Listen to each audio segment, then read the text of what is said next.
जय हिंद दोस्तों, कैसे हैं आप सब। Welcome back to daily current affair class on A to Z study. दोस्तों आज है 18 मई और 18 मई से रिलेटेड सारे करंट अफेयर के क्वेश्चंस और उनसे रिलेटेड सारे स्टैटिक जीके क्वेश्चन सब कुछ हम इस वीडियो में कवर कर लेंगे। तो आप वीडियो को लास्ट तक से देखिएगा और लास्ट में क्वेश्चन ऑफ द डे भी पूछा जाता है जिसका जवाब आपको कमेंट बॉक्स में बतानी होती है।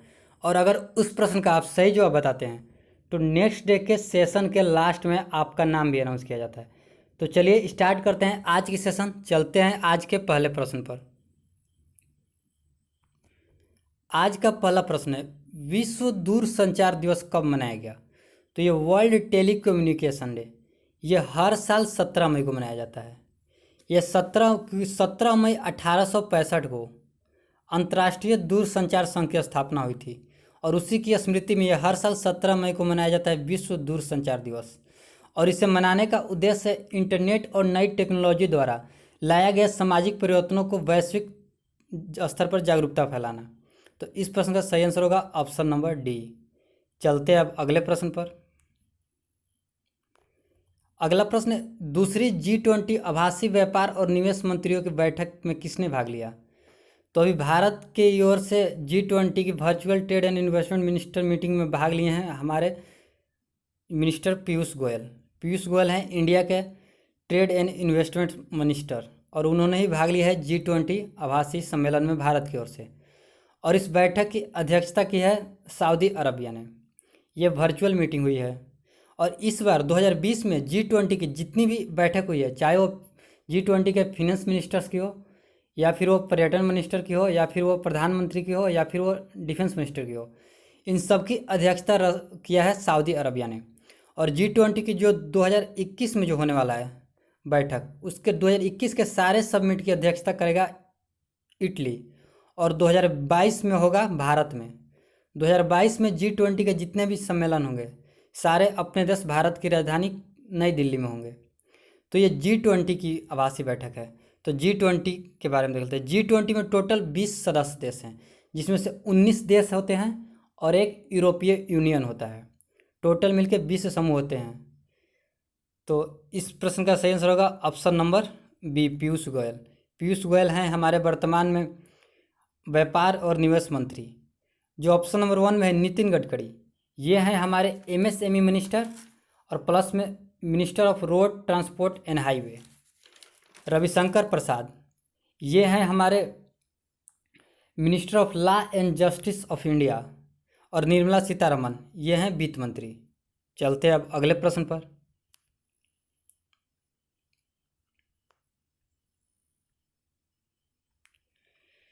अगला प्रश्न है, कौन सा राज्य राजीव गांधी किसान न्याय योजना की शुरुआत 21 मई से करेगा। तो नाम से तो आपको लग रहा है राजीव गांधी किसान न्याय योजना, तो इसमें से हरियाणा में बीजेपी की सरकार है, ये तो नहीं करेगा। छत्तीसगढ़ में कांग्रेस की सरकार है, ये कर सकता है। उत्तर प्रदेश में भी बीजेपी की सरकार है, ये भी नहीं करेगा। और मध्य प्रदेश में भी बीजेपी की सरकार है, ये भी नहीं करेगा। तो इस प्रश्न का सही आंसर होगा option number C, Chhattisgarh. Chhattisgarh करने वाला है राजीव गांधी किसान न्याय योजना की शुरुआत 21 मई को। अब ये 21 मई को क्यों कर रहा है, तो 21 मई को ही राजीव गांधी जो हमारे देश के पूर्व प्रधानमंत्री थे, पूर्व प्रधानमंत्री राजीव गांधी की पुण्यतिथि है और उन्हीं की पुण्यतिथि पर ये 21 मई को छत्तीसगढ़ स्टार्ट कर रहा है राजीव गांधी किसान न्याय योजना। और यह योजना कोविड-19 के कारण हुई मंदी के बीच ग्रामीण अर्थव्यवस्था को प्रोत्साहित करने के उद्देश्य से शुरू की जाएगी। तो इस योजना की शुरुआत छत्तीसगढ़ कर रहा है। तो ये मैप में जो आपको रेड कलर का दिख रहा है यही है छत्तीसगढ़। छत्तीसगढ़ की कैपिटल है रायपुर। छत्तीसगढ़ के CM है भूपेश बघेल और छत्तीसगढ़ की गवर्नर है अनुसुईया उइके। छत्तीसगढ़ टोटल 7 राज्यों से अपनी सीमा साझा करता है। वो हैं मध्य प्रदेश, झारखंड, उड़ीसा, महाराष्ट्र, तेलंगाना, आंध्र प्रदेश और उत्तर प्रदेश। इन सारे 7 राज्यों से छत्तीसगढ़ अपनी सीमा साझा करता है। छत्तीसगढ़ राज्य की स्थापना हुई थी 1 नवंबर 2000 ईस्वी में, सन 2000। 1 नवंबर सन 2000 से पहले भारत में टोटल 25 राज्य थे। फिर 1 नवंबर 2000 ईस्वी को छत्तीसगढ़ मध्य प्रदेश से अलग होकर के भारत का 26वां राज्य बना और सन 2000 में भारत में 3 नए राज्य बने थे। 1 नवंबर 2000 को छत्तीसगढ़, 9 नवंबर 2000 को उत्तराखंड बना था उत्तर प्रदेश से अलग होकर के, और 15 नवंबर 2000 ईस्वी को झारखंड बना था बिहार से अलग होकर के, 28वां राज्य भारत का। और फिर 2 जून 2014 को भारत का 29वां राज्य बना था तेलंगाना, जो कि आंध्र प्रदेश से अलग होकर के तेलंगाना एक अलग राज्य बना था 2 जून 2014 को, जो कि भारत का 29वां राज्य था। तब तक भारत में टोटल 29 राज्य और 7 केंद्र शासित प्रदेश थे। फिर 31 अक्टूबर 2019 को, ये डेट याद रखिएगा, 31 अक्टूबर 2019 को जम्मू कश्मीर को तोड़ करके 2 केंद्र शासित प्रदेशों में विभाजित कर दिया गया। एक बना जम्मू कश्मीर और दूसरा बना लद्दाख केंद्र शासित प्रदेश। तो भारत में टोटल हो गए 29 राज्य और 9 केंद्र शासित प्रदेश। अगर आप इतना ही तक अपडेटेड हैं तो और आगे बढ़िए।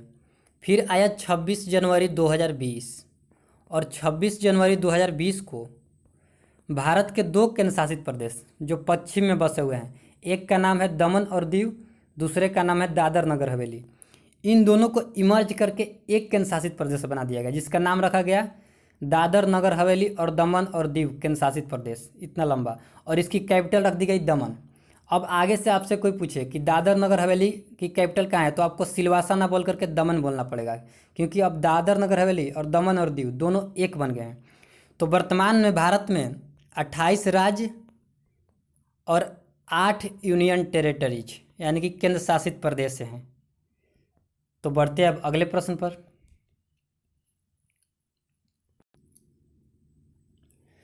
अगला प्रश्न है, जम्मू और कश्मीर बैंक के नए प्रबंध निदेशक यानी कि मैनेजिंग डायरेक्टर के रूप में किसे नियुक्त किया गया है?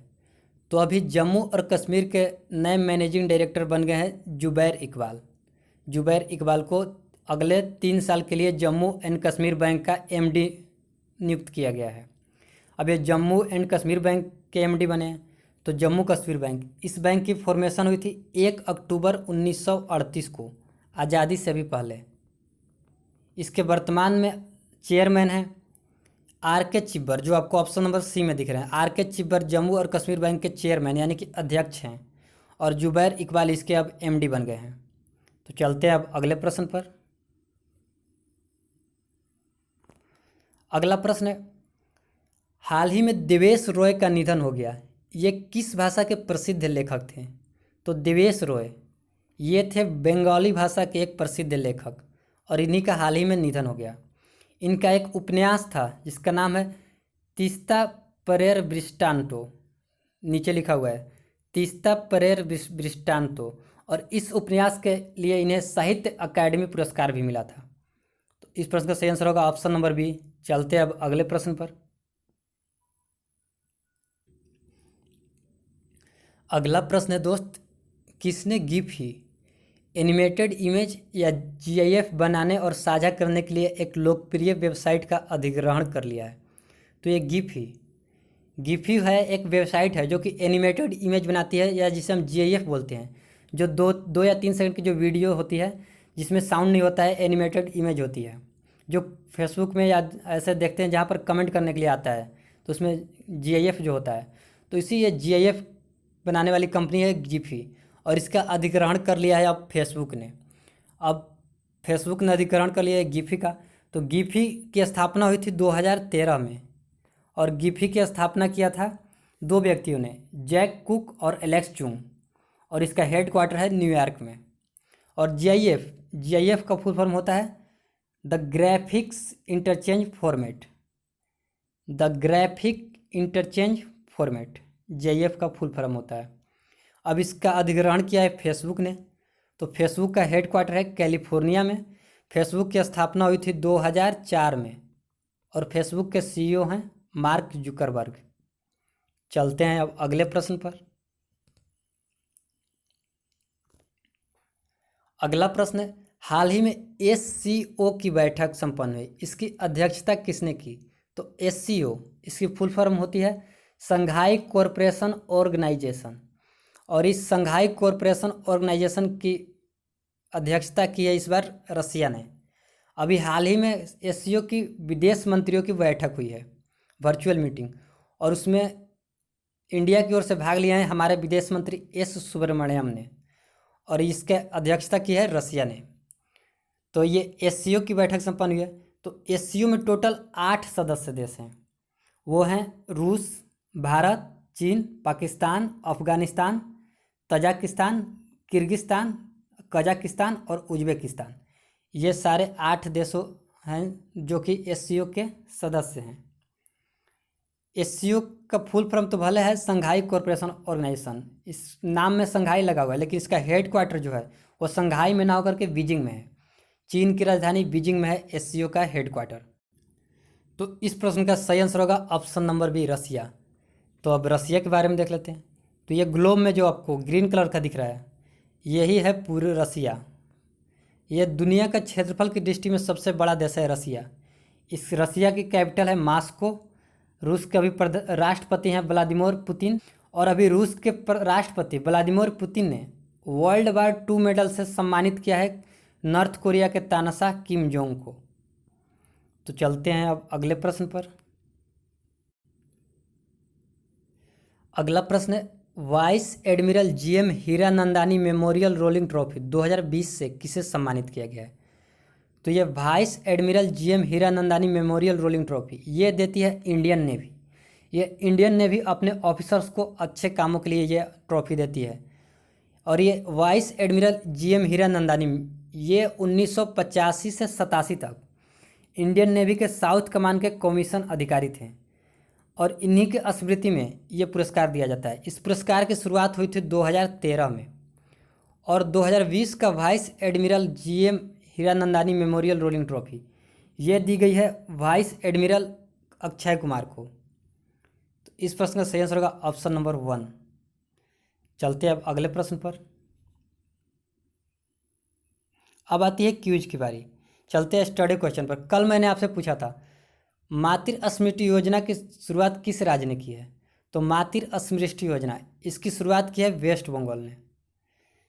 तो इस प्रश्न का सही आंसर होगा ऑप्शन नंबर बी। और कल के प्रश्न का जिन जिन लोगों ने सही आंसर दिया था उनके नाम हैं Vikas Khatkar, Akshay Kumar, Sumit Lohia, Hrithik Kaushik, Dipendra Singh, Ranjan Kumar, mastermind gamers, PK, Devanshu, UDS public school, Aditya Kumar, Rajnish Sharma, Santosh Mandal, Kartik Kamne, Abhishek Kumar, Arnab Paul, Rahul Kumar, Shivansh Gaur, Shravan Prajapati, Alok Tiwari, Shubham Jamba, Amit Mishra, Sumit Chauhan, विकास कुमार, अक्की सिंह, निखिल कुमार, अमित सोलंकी, राजकुमार, जीवन आनंद और महेश कुमार। इन सारे लोगों ने कल के प्रश्न का सही आंसर दिया था option number B, West Bengal. अब चलते हैं क्वेश्चन ऑफ द डे पर। क्वेश्चन ऑफ द डे आपके स्क्रीन पर है। आज का क्वेश्चन है 16 मई को कौन सा राज्य अपना स्थापना दिवस मनाता है? ऑप्शन है सिक्किम, मणिपुर, गुजरात या महाराष्ट्र। इसका जवाब आपको कमेंट बॉक्स में देना है। अगर इस प्रश्न का आप सही जवाब कमेंट बॉक्स में देते हैं तो कल के सेशन के लास्ट में आपका भी नाम अनाउंस किया जाएगा। तो यहीं पर इस वीडियो को एंड करते हैं। अगर वीडियो अच्छा लगा हो तो वीडियो को लाइक ज़रूर कीजिएगा। अब मिलते हैं कल फिर से 6 AM लाइव। तब तक के लिए टेक केयर। घर पर रहिए, सुरक्षित रहिए।